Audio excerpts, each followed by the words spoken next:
என்றைக்காவது ஒரு நாள் இப்படி ஃபீல் பண்ணியிருக்கீங்களா? நான் ஏன் இப்படி இருக்கேன், என்னை விட்டுக்கிட்டு எல்லாரும் ஏன் மெதுவாக விலகி ஒதுங்கி போயிட்டுருக்காங்க அப்படின்னு. பாலைவனத்தில் ஒரு செடி இருந்துச்சான். அந்த செடியை சுற்றிலும் வெறும் மணற்களும் வெப்ப காற்று மட்டும்தான் இருந்துச்சான். ஆனால் அந்த செடிக்கிட்ட ஒரு ஸ்பெஷல் இருந்துச்சா. என்ன ஸ்பெஷல் தெரியுமா?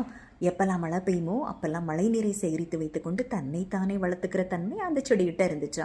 ஒரு நாள் அந்த செடியில் பூக்களும் பழங்களுமா நிரம்பி விளைஞ்சிச்சான்.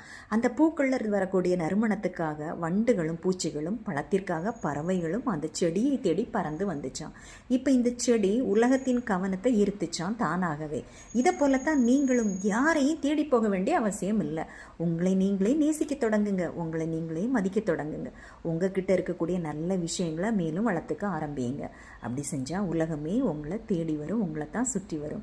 இது ஒரு நம்பிக்கைக்காக சொல்லப்படலை, இது ஒரு உளவியல் உண்மை. இதை பற்றிய மேலும் ஆழமான கருத்து கொண்ட ஒரு காணொலி வெளியிட்டிருக்கு. அது கீழே இருக்குது, கதை எண் 62. அதை ப்ரெஸ் பண்ணி பார்த்து என்ஜாய் பண்ணுங்கள். தேங்க்யூ.